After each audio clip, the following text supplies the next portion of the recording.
죽음의 수용소 이 아우슈비츠를 아실 겁니다. 여기서 생존한 이 프리모 레비라고 하는 작가분이 있습니다.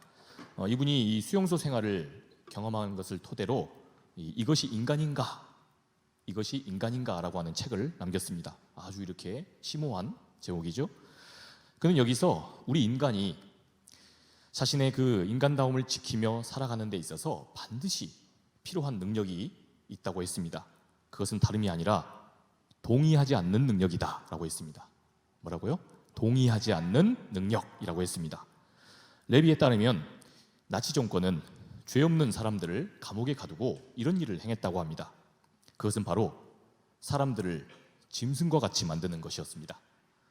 사람들을 짐승처럼 격하시키는 일이었다는 겁니다. 감당할 수 없는 그런 고문과 또 가혹행위가 지속되게 되면 사람은 이 정상적인 이성을 잃게 됩니다. 그렇게 극단적인 처지가 되면 아주 정신이 멀쩡하던 사람도 짐승처럼 굴게 되는 겁니다. 나치가 바로 이것을 노렸다는 거죠. 사람이 사람인 이상 멀쩡한 사람을 죽이는 일은요, 굉장히 부담스럽습니다. 그런 사람을 죽였다는 그 죄책감 때문입니다. 이것을 오롯이 자기가 감당해야 했기 때문이죠. 여러분, 그런데 끔찍한 환경과 또 가혹행위와 그런 고문으로 사람이 짐승처럼 짐승의 행색을 하고 있다면 어떨까요? 최소한의 먹을거리만 줍니다. 그래서 그 속에서 경쟁하고 싸우게 합니다. 그리고 깔끔하게 단장하고 또 반듯하게 자기를 깔끔하게 세울 그런 씻을 물을 제공하지 않습니다. 그러면 금세 냄새가 나고 또 사람이 초라한 행색이 됩니다. 심지어 중간중간에 이제 곧 그 가스실에서 모두가 죽을 것이다, 이런 소식이 막 들려옵니다. 여러분, 그렇게 되면 멀쩡하던 사람도 어떻게 되겠습니까? 저도 이 후방을 지키는 것이긴 했지만 비슷한 경험을 혹한기 때 경험해 봤습니다. 날마다 위장 크림과 냄새가 이게 오래돼가지고 나는 그 크림과 또 먹지로, 후방은 이 먹지로도 이게 위장을 하거든요. 그걸로 얼굴을 치장하고 일주일가량을 씻지를 못했습니다. 그렇게 참호 막 이곳저곳을 막 옮겨 다니면서 이게 다니다 보니까 꼴이 진짜 거짓꼴이 됐습니다. 그런데 사람이 이렇게 되니까요, 진짜 거기에 걸맞는 사람이 되더라고요. 꼭 그 꼴에 맞는 인격이 되는 걸 제가 경험한 겁니다. 아무 데서나 드러눕고 또 짐승처럼 바닥에 뒹굴었습니다. 뭐 어차피 먼지 묻어봤자 나는 며칠간 못 씻을 거니까. 그리고 야밤에는 이 훈련 목표였던 이 대항군을 잡으라고 했습니다. 잡으면 포상휴가도 준다. 근데 너무 추운 거예요. 후방인데 여러분, 아무리 후방이어도 자기가 군생활 하는 데가 제일 춥고 자기가 하는 일이 제일 어렵습니다. 그래서 에라 모르겠다, 당장 내가 얼어 죽게 생겼는데 무슨 대항군이냐, 낙엽이나 덮고 나부터 살자. 저는 그때 군인이라는 그 정체성을 잃은 채 주먹밥은 도대체 언제 나오나, 그것만 기다리고 있더라고요. 그런 제 자신을 봤습니다. 여러분, 그러니까 레비에 따르면 나치가 지금 이걸 노리고 일부러 사람들을 짐승처럼 굴었다는 겁니다. 그렇게 대했다는 거죠. 한마디로 나치 수용소 그 자체가 사람들을 짐승처럼 만드는 일종의 거대한 장치였다는 겁니다. 그런데 이런 상황을 두고 레비는 이렇게 말했습니다. 우리가 비록 노예일지라도, 진짜로 노예일지라도, 또한 아무런 삶에 있어서 권리가 없고, 또한 고초 속에서 지금 당장 죽을 것이 확실해도, 그래도 그런 사람에게도 한 가지 남아있는 능력은 있다는 겁니다. 한 가지 능력만은, 여전히 붙들 수 있는 능력만은 있다는 겁니다. 그게 뭐냐? 바로 동의하지 않는 능력이라는 겁니다. 이것이 마지막 남은 능력이기 때문에 사람이 이것만큼은 반드시 붙잡고 있어야 한다는 겁니다.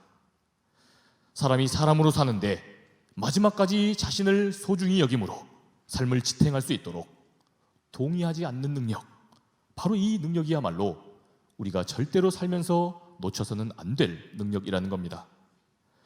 오늘 우리는 하나님 말씀 안에서 예수의 이름으로 자신들이 보고 들은 바 그 능력을 힘입어서 불의한 이들과 불의한 상황과 그 현실 속에서 자기 자신들을 지켜낸 사람들을 보게 됩니다.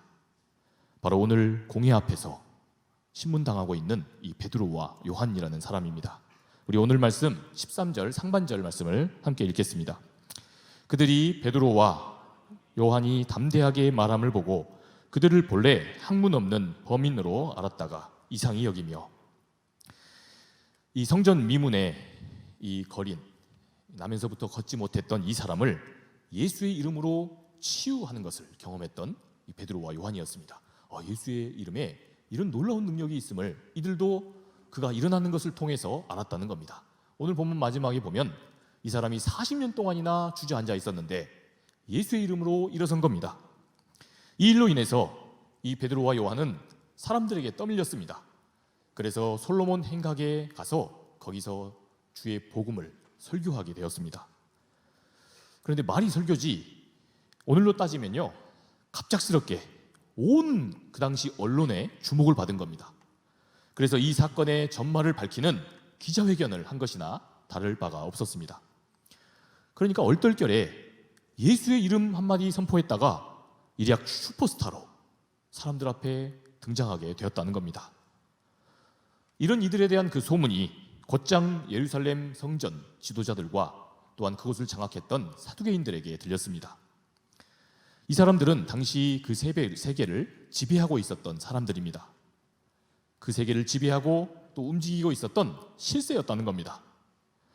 여러분, 이 예루살렘 산헤드린 공회, 오늘날로 따지면요, 우리로 따지면 국회, 또 정부, 거기에 사법권을 갖고 있는 이 사법부까지 다 법원 역할까지 하고 있는 겁니다. 그러니까 당시에 이 사형 집행을 권한할 그 권리 외에는 모든 권한을, 사회법과 종교법 모든 것을 장악한 막강한 권력기구였던 겁니다. 그 권력기구의 수장들이 이 사람들이었습니다. 그런데 왜 그런 사람들이 이 사건에 그 귀를 기울이고 이 사건과 관련된 소식에 관심을 가졌는가? 여러분, 그 정도로 이 사건의 여파가 어마어마했다는 겁니다. 그 당시 사회를 통제하고 그 사회 질서를 좌지우지했던 그 기득권이던 이 권력자들에게도 이 베드로와 요한이 일으킨 이 놀라운 사건이 굉장히 큰 도전이 되었다는 겁니다. 여러분, 13절을 보니까 이들은 베드로와 요한을 본래 학문 없는 범인으로 봤다. 범죄자, 범인이 아니고 평범한 사람, 그냥 보통 사람이라고 봤다는 겁니다. 여러분, 여기서 말하는 그 학문이란 좁은 의미에서는 가방끈을 말하는 겁니다. 이 사람들 배운 게 적다, 배운 게 별로 없는 사람들이다. 여러분, 그러나 넓은 의미에서 이 학문이라는 단어는요, 그 세계를 움직이고 조작하고 통제할 수 있는 힘과 그러한 지식을 뜻합니다. 그러니까 이 성전 지도자들은 딱 이 사람들을 보고 생각했다는 겁니다. 이 사람들이 얼마나 이 세계를 움직일 만한 끝발이 있는가? 그런데 어땠다는 겁니까? 별 볼 일 없었다는 겁니다. 옷차림과 행색을 보고 에이, 저 사람들 갈릴리 사람들이네 했다는 겁니다. 시답지 않는 촌 나부랭이들이다, 이렇게 비하하고 무시하고 깔봤다는 겁니다. 그런데 오늘 말씀을 보면요, 당혹스럽게도 깊이 보니까 이들이 또 가볍게 넘길 수 없는 그런 요소가 있었다고 이야기합니다. 우리 다 함께 13절 하반절과 14절을 보겠습니다. 또 전에 예수와 함께 있던 줄로 알고 또 병 나은 사람이 그들과 함께 서 있는 것을 보고 비난할 말이 없는지라. 아멘. 여러분, 이들이 갈릴리 총구석 출신, 이 베드로와 요한이 이 갈릴리 총구석 출신이라는 것을 봤습니다. 그러나 무시할 수 없는 이유가 있었답니다. 그게 뭐냐? 성경은 그 이유를 이들이 전에 예수와 함께 있었던 자들이었다, 이걸 알았다는 겁니다. 이 사람들이 예수님과 함께 있었다는 것을 알았다는 겁니다. 이것이 바로 이 베드로와 요한을 이 성전 지도자들, 권력의 그 실세들이 무시할 수 없었던 이유였다는 겁니다. 여러분, 우리를 함부로 하고 있는 사람들, 또한 때로 우리를 함부로 평가하는 이 세상의 이치도 마찬가지입니다. 지금 저 사람 안에 예수가 있다, 틀림없이 지금 저 사람 예수가 함께하고 있는 사람이다, 그렇지 않고서야 저런 처지와 저런 형편과 저런 상황 중에 이처럼 담대할 수는 없는 노릇이다 했다는 겁니다. 그러니까 지금 저 사람을 움직이는 것은 이 세상 질서가 아니다, 이 세상 질서가 아니라 뭡니까? 우리 하나님의 말씀, 예수 그리스도의 그 말씀이다. 이것을 사람들이 보았다는 겁니다. 여러분, 세상이 바로 신앙인인 우리들에게서 이것을 눈치채고 이것을 깨닫고 파악했을 때, 그럴 때 우리를 함부로 못하게 되더라는 겁니다. 앞서 레비가 말한 것처럼 예수의 이름, 예수적 확신이라는 것이 무엇을 주느냐? 이들을 담대하게 만든다는 겁니다. 그러니까 베드로와 요한에게서 불의한 세력에 결코 동의하지 않는 능력이 드러났다는 뜻입니다. 여러분, 더욱이 이 14절을 보니까 이들에게는 무시할 수 없는 또 다른 이유가 있었습니다. 그게 뭐였냐? 결정적으로 이 예수님의 이름, 이들이 외쳤던 그 예수님의 이름을 통해서 일으켰던 놀라운 증거가 있었습니다. 구체적인 증거가 있었다는 거죠. 바로 이들을 만나서 인생의 새로운 안목이 열림으로 다리가 치유돼서 뛰어 걷고 성전으로 들어갔던 사람, 바로 이 나면서부터 걷지 못했던 사람이 있었다는 겁니다. 사랑하는 여러분, 복음의 능력은요, 항상 이처럼 이 두 가지가 병행해서 나타납니다. 두 가지가 항상 같이 옵니다. 우리가 지금 예수의 이름을 보고 있고 예수의 이름을 듣고 그분의 능력에 붙들렸을 때, 이것은 먼저 우리들 자신을 놀랍게 변화시킵니다. 그리고 그것으로 끝나지 않습니다. 그러한 우리의 말을 듣고 그러한 우리를 만나서 삶에 새로운 소망을 얻고 새로운 안목이 트이는 사람이 생긴다는 겁니다. 그러니까 주변 사람도 함께 그러한 능력에 동화되고 변화된다는 겁니다. 저는 이것을 복음의 전염력이라고 이야기하고 싶습니다. 뭐라고요? 복음의 전염력. 여러분, 복음은 이처럼 한 사람만을 구원하는 게 아닙니다. 구원받은 그 사람, 그리고 그 사람을 통해 새롭게 열린 그 안목을 통해서 그렇게 인생을 갑자기 힘있게 살아가는 그 사람에게 도전을 받은 또 다른 누군가가 살아나는 역사를 일으킨다는 겁니다. 이것이 바로 오늘 말씀을 통해 우리가 볼 수 있는 놀라운 구원의 능력이라는 겁니다. 그 사람과 만나 교감하고 그 사람과 소통하는 모두에게 예수의 이름은 강력한 인상을 남깁니다. 아주 강력한 영향을 끼칩니다. 사랑하는 여러분, 우리가 보고 듣는 예수의 이름, 그 복음의 능력은요, 째째하게 그걸 보게 됐다는 그 한두 사람, 그 두 사람에게만 영향을 미치는 그런 자폐적인 복음이 아닙니다. 자폐적인 그런 축복일 수 없습니다. 우리 하나님은 결국 그런 방식으로 일하시지 않으십니다. 작지만 결국에는 온 그 빵을 다 부풀게 만드는 누룩과도 같은 겁니다. 우리 예수님이 그래서 하나님 나라의 능력, 복음의 능력은 그 누룩과도 같다라고 말씀하셨던 겁니다. 사랑하는 청년 여러분, 한번 이 말씀을 두고 오늘 우리 주변을 한번 돌아보십시오. 저와 여러분, 그리고 우리가 사랑하는 우리 가족, 우리와 함께 사는 친구들과 또 우리의 이웃들의 삶을 보십시오. 지난 한 주간도 우리 아까 하원 형제가 기도한 것처럼 세상 속에서 우리는 이런저런 경쟁 속에 살아가는 중에 얼마나 우리 자신에게 낙심하고 또 실망하고 또 형편에 좌절하고 그렇게 낙심함으로 살아왔습니까? 그리고 그 속에서 때로 우리가 비관하고 주저앉고 자포자기하며 막 가는 사람들을 우리 주변에 심심치 않게 얼마나 많이 봅니까? 여러분, 그런 면에서 오늘 우리 하나님의 말씀은 말 그대로 오늘 우리들에게 주어주시는 말씀입니다. 2000년 전에 이 베드로와 요한에게 주신 말씀이 아니고 오늘 우리에게, 지금 이 말씀을 듣는 우리에게 주시는 말씀인 겁니다. 그러니 사랑하는 여러분, 바라기는 저와 여러분들에게 오늘 이 말씀의 능력, 이 도전이 함께 하시기를 축복합니다. 우리가 이러한 주님의 치유와 회복의 도구 될 수 있기를 우리 주님의 이름으로 축복합니다.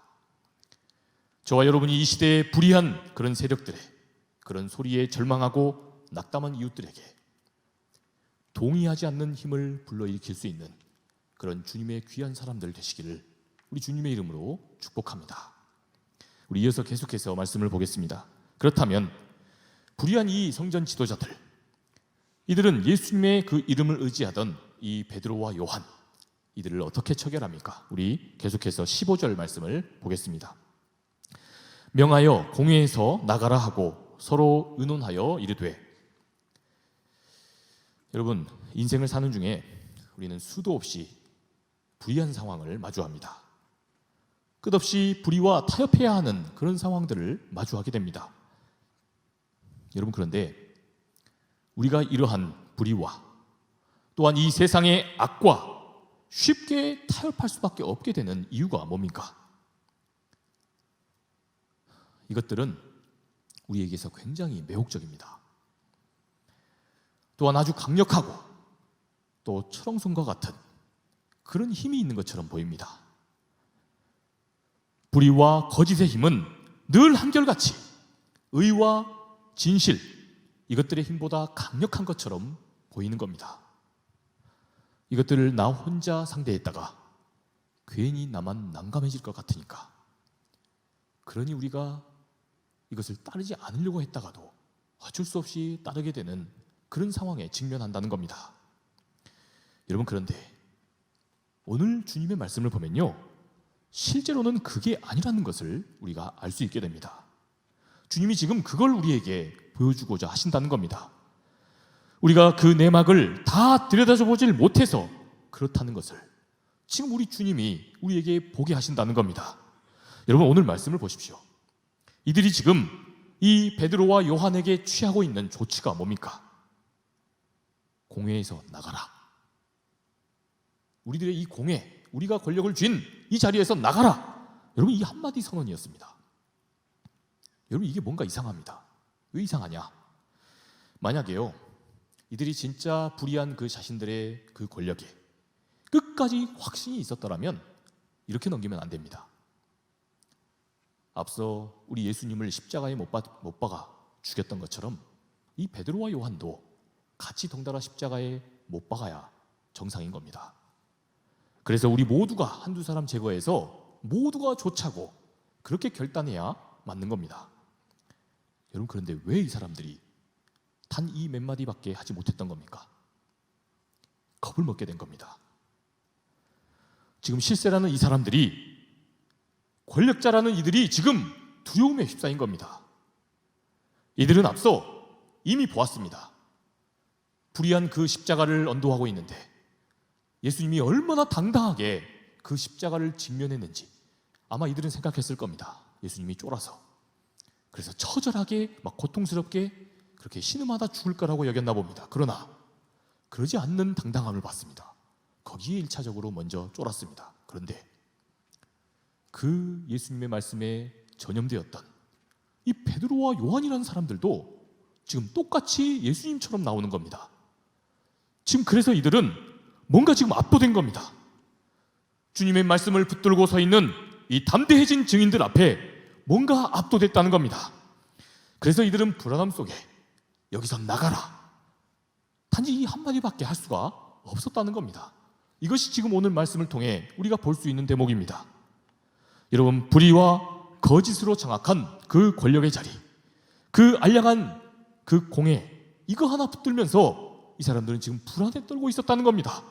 사랑하는 여러분, 이 세상의 악과 그 거짓의 능력, 악과 거짓의 본질이 이렇습니다. 그게 꼭 영원할 것 같아도 반드시 그 끝이 있다는 겁니다. 지금 그게 우리를 집어삼킬 것 같아도 반드시 끝이 있다는 겁니다. 거짓은 계속 어떻게 해야 합니까? 그 거짓된 것 계속해서 덮어야 하기 때문에 또다시 거짓으로 꾸미고 더 꾸미고 거짓을 꺼내야 합니다. 불의는 어떻습니까? 불의한 그 일, 정당성이 없기 때문에 그걸 덮고 합리화시키기 위해서 계속해서 또 다른 불의를 불러일으킬 수밖에 없습니다. 그러다가 어떻게 됩니까? 같이 불의를 짝한 사람들조차도 동의가 안 됩니다. 자충수가 생기는 겁니다. 그래서 종국에는 파국을 맞게 되는 국면에 처하는 겁니다.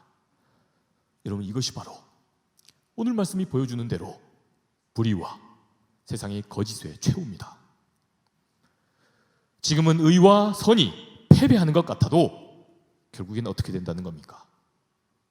반드시 진실이 승리한다는 겁니다. 살아계신 하나님께서 그러한 의지로 세상을 이끄시기 때문에 반드시 그렇게 된다는 겁니다. 우리 하나님이 당신의 영광을 위해서라도 반드시 그것을 그렇게 바로잡으신다는 겁니다. 그것을 믿고 살아가는 사람이 누굽니까? 바로 저와 여러분, 우리 믿음의 사람들, 크리스찬이라는 겁니다. 여러분, 그런데 여기서 중요한 것은요, 우리 하나님이 그렇게 하시되 누구를 통해 그렇게 하십니까? 어떤 사람들을 통해 그렇게 하시는 겁니까? 바로 예수의 이름을 힘입어 사는 갈릴리 사람, 저와 여러분, 우리 평범한 범인들, 보통 사람들인 바로 저와 여러분, 우리들을 통해 하신다는 겁니다. 그러니 사랑하는 상당의 청년 여러분, 사람들을 교묘하게 속이고 그렇게 해야만 유익을 얻는 그런 자리라고 한다면, 그런 일이라고 한다면 그 자리를 뿌리치십시오. 만일에 누군가를 넘어뜨리고 누군가를 해하면서 그렇게 이익을 얻는 자리라고 한다면 여러분, 거기에 결코 동조하지 마십시오. 거짓과 불의와 또한 악과 짝하며 지금 잘 되는 사람들을 여러분 아마 보실 겁니다. 그래서 그것이 매혹적이게 보이고, 그래서 그것이 아주 내키는 것으로 우리에게서 비칠 겁니다. 그러나 여러분, 그것을 부러워하지 마십시오. 그것이 지금은 승승장구하는 것처럼 보이지만 우리 하나님이 결코 가만히 놔두지 않으십니다. 우리 하나님은 반드시 그 끝을 초라하게 만드시며 그것을 심판하시게 될 것입니다. 그러니 어렵지만 우리 하나님이 보시기에 바르고 정직한 방법을 한번 찾아보십시오. 그렇게 잘 안 되더라도 모두가 다 거기에 동조하니까 나 혼자 그러기가 쉽지 않다면 마음먹은 대로 잘 안 된다 할지언정, 또 실패하고 우리가 또 실패할지언정, 그래도 진리 편에 어떻게든 서는 방법을 한번 깊이 고민해 보십시오. 그리고 또한 만약에 바르고 이미 의로운 선택을 한 까닭에 혹시 초라해지셨습니까? 진실편에 서다가 그렇게 어려움에 혹시 직면한 것은 아니란 말입니다. 그렇다고 한다면 여러분, 그것을 오히려 여러분들의 자랑과 기쁨으로 여기십시오. 왜냐하면 그 누구보다도 우리 하나님께서 그러한 저와 여러분을 기뻐하실 것이기 때문입니다. 머지않아 하나님께서 오늘 말씀을 통해 우리에게 보여주시듯 그 부활의 증인된 사람들을 높여주셨듯이 진실편에 서고 진리편에 서고 의로운 편에 선 저와 여러분들을 종국에는 높이실 것입니다. 그러니 바라기는 반드시 우리 예수 그리스도의 이름에 힘입어 용기를 내실 수 있기를 주님의 이름으로 축복합니다. 우리 계속해서 이제 마지막 대목을 보겠습니다. 우리 16절을 봅시다. 이 사람들을 어떻게 할까? 그들로 말미암아 유명한 표적이 나타난 것이 예루살렘에 사는 모든 사람에게 알려졌으니 우리도 부인할 수 없는지라. 여러분, 이제 이 대목을 보면서 이 사람들이 흔들렸던 이유가 아주 구체적으로 드러나고 있습니다. 여러분, 솔직히 이 사람들 오늘 말씀을 보니까 자신들도 지금 이 상황을 부인할 수가 없다는 것을 마주쳤습니다. 그러니까 진실을 마주했다는 겁니다. 도대체 무엇이 사람을 진짜 살리고 무엇이 그 사람의 인간성을 지켜주고 치유하고 회복하였는지를 이 사람들이 봤다는 겁니다. 똑똑히 예수의 이름이 사람을 살리고 예수의 그 능력이, 예수님이 보이셨던 그 십자가의 길이 결국 인간성을 회복시킨다는 것을 이들은 누구보다 똑똑히 봤다는 겁니다. 그 증거가 너무나도 명백해서 뭐라고 합니까? 우리 스스로도 부인할 수 없다, 이렇게 말을 하고 있습니다. 여러분, 그런데도 지금 이 사람들 어떻게 했습니까? 우리 17절 18절 말씀을 봅시다. 이것이 민간에 더 퍼지지 못하게 그들을 위협하여 이후에는 이 이름으로 아무에게도 말하지 말게 하자 하고 그들을 불러 경고하여 도무지 예수의 이름으로 말하지도 말고 가르치지도 말라 하니.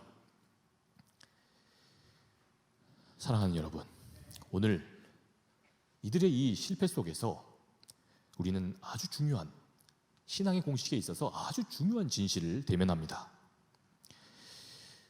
여러분, 사람이 예수를 믿는 증거가 부족해서 믿지 않는 게 아닙니다. 믿을 만한 증거가 부족해서 사람이 예수님을 못 믿는 게 아니라는 겁니다. 우리가 보고 듣는 증거가 부족해서 사람이 예수를 못 믿게 되는 게 아니라는 겁니다. 여러분, 예수님의 이름을 온전히 받아들이게 되었을 때 어떻게 됩니까? 예수님을 온전한 내 인생의 주인으로 모시게 됐을 때 내가 무엇을 감당해야 할지를 잘 알기 때문에 우리가 믿지 않는다는 겁니다. 부인할 수 없는 증거가 분명하다는 것을 정확히 알면서도 여전히 어떻습니까? 여전히 내가 주인 되어 살고 싶습니다. 할 수 있는 대로 내가 사람들 앞에서 군림하고 싶습니다.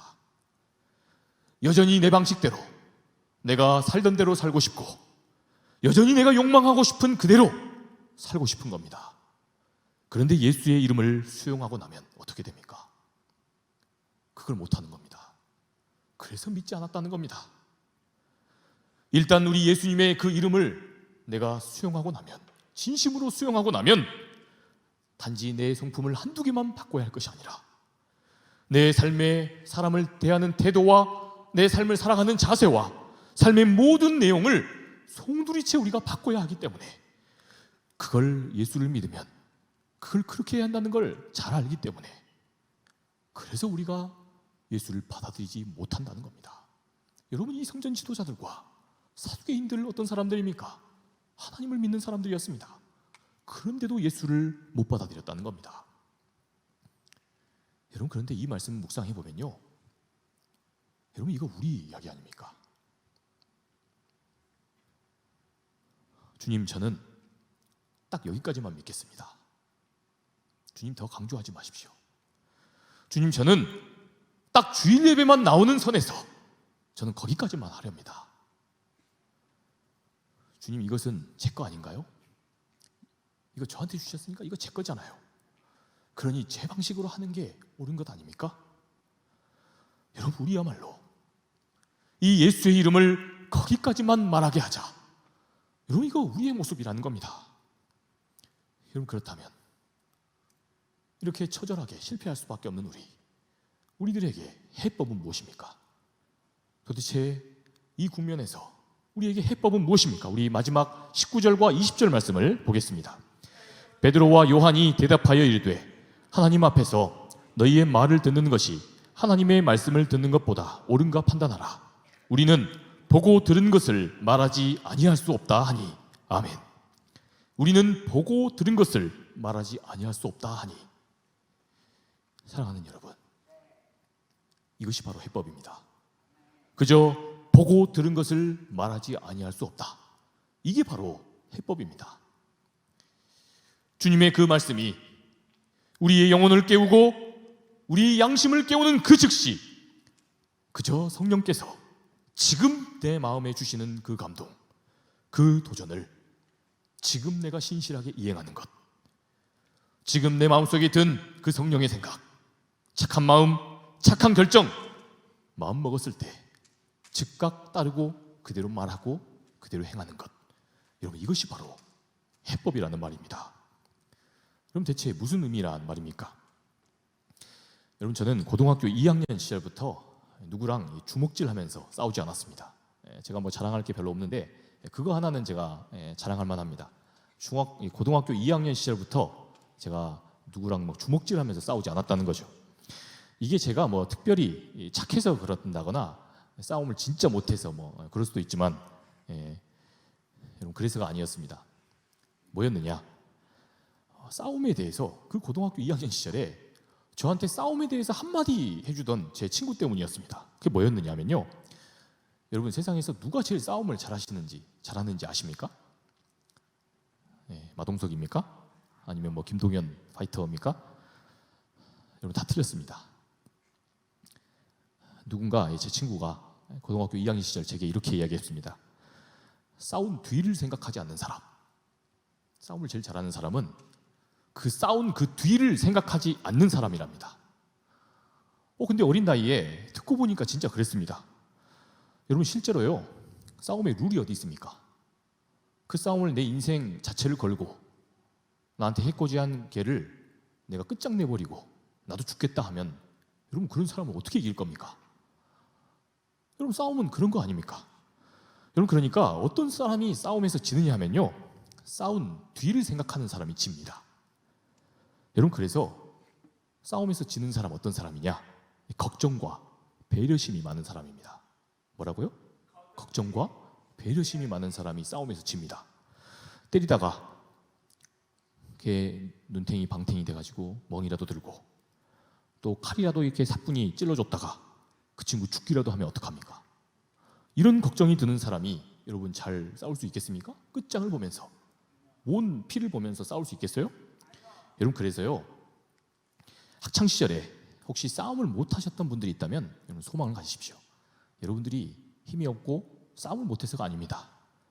그건 그만큼 여러분들이 주님의 성품을 닮아서 사랑이 넘치고 배려심이 많아서 그런 거지 여러분이 싸움을 못해서 그런 게 아닙니다. 여러분 제가 왜 갑자기 싸움 이야기를 하느냐 하면요, 신앙에 있어서도 이런 자세가 필요합니다. 여러분 신앙도 잘 하려면요 이런 자세가 필요하다는 겁니다. 내가 이 말씀을 따라서 그렇게 살아가면 하나님이 그 뒤에는 무엇을 주실까? 여러분 이런 것들을 먼저 계산하고 그렇게 고민하고 믿는 사람들이 있습니다. 여러분 이처럼 늘 보상과 유익에 매이는 사람, 하나님 일을 하면서 주님께 헌신하면서 늘 보상과 유익에 매이는 사람들은 조금만 그런 자기 공로가 또 자기 헌신에 보상이 없는 것 같으면요 금세 마음이 상합니다. 하나님께 삐집니다. 그걸 누가 못 알아주면 또 그게 그렇게 마음이 섭섭합니다. 여러분 그런데 또 정작 이런 신앙인은요 거기에 보상이 있고 거기에 또 유익이 나중에 하나님이 그런 걸 주셔도요 그 사람은 공허해야 합니다. 거기에 만족이 있는 게 아니고 오히려 그것 때문에 공허합니다. 왜냐하면 이건 우리가 하나님께 행하는 헌신이 아니라 일종의 거래 행위이기 때문입니다. 내가 이만큼 한 만큼 하나님이 그만큼 주는 거기 때문에 그 당연한 거 아닙니까? 은혜가 아니고 이게 그냥 당연한 게 되는 겁니다. 그러니 이런 거래 행위로는 아무리 열심히 헌신하고 애써도 그 자체로서 얻는 기쁨과 유익이 없게 되는 겁니다. 그래서 봉사를 하고 헌신을 하면서 뭔가 막 복을 얻는 것 같아도 만족이 안 되고 마음이 공허해지고 또한 허무감마저 느끼게 되는 겁니다. 시간이 아깝고 내가 여기에 왜 이렇게까지 했지? 이런 마음이 든다는 겁니다. 여러분 그런데 반대의 경우도 있습니다. 반대를 걱정하면서 신앙생활 하는 사람도 있습니다. 내가 이 주님의 말씀, 예수님의 말씀을 따라 행하고 나면 내게 무슨 손해가 날까? 여러분 이것을 계산한 까닭에 성전 지도자들과 사두개인들이 그렇게 몰락한 겁니다. 그것이 내게 있는 것이 그 어려움이 닥칠 것을 생각하고 내 이익이 줄어들 것을 걱정하니까 예수의 이름을 명백한 증거가 있음에도 불구하고 따르지를 못했던 겁니다. 여러분 이 세상에서 제일 무서운 신앙인이 어떤 사람인지 아십니까? 뒤를 생각하지 않고 믿는 신앙인입니다. 그냥 무조건 믿어라 그런 믿음을 제가 말하는 게 아닙니다. 무슨 말이냐? 주님을 따른 그 결과로 거기서 주어지는 그러한 이익, 이 세상 질서가 보장하는 그런 보상, 여기에 결코 내가 헌신한다고 해서 주님이 이걸 주냐 마냐 여기에 일희일비하지 않는 사람입니다.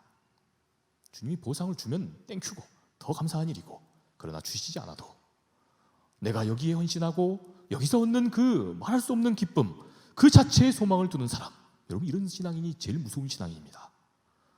이런 사람이 가장 참된 기쁨을 누리는 그런 신앙인인 겁니다. 반대로 주님의 말씀을 따른 결과로 내게 닥쳐올 손해나 세상 질서의 그런 위협과 그러한 처벌 따위를 결코 위협이라 느끼지 않는 사람, 이런 어려움에 결코 흔들리지 않는 사람, 여러분 그런 사람이 진짜 무서운 신앙인인 겁니다. 여러분 이런 사람을 그 세상 어떠한 질서와 악의 현실이 이 사람을 함부로 할 수 있겠습니까? 여기에 매이지 않을 것인데 말이에요. 세상 어떤 그런 사람들이 이러한 참된 기쁨을 누리는 사람을 부자유스럽게 하고 억압하고 올가맬 수 있겠습니까? 그러니 사랑하는 청년 여러분, 오직 우리가 보고 듣고 지금 우리가 명백하게 경험하고 있는 것, 바로 그 예수의 이름에 붙들려 살아가는 저와 여러분 되시기를 축복합니다. 오로지 우리 주 예수 그리스도께서 보이신 그 길만을 순수하게 쫓아나감으로 거기에 참된 기쁨과 삶의 행복이 있다는 것을 깨달아 나아가시는 저와 여러분 되시기를 축복합니다. 그래서 이 세상 어떠한 불의와 세상의 거짓된 질서 속에서도 참된 자기다움을 잃어버리지 않으며 그렇게 우리 자신 물론 또 우리의 가족과 우리의 이웃들이 살아나는 역사를 경험하는 이번 한 주간의 삶 될 수 있기를 우리 주님의 이름으로 축복합니다.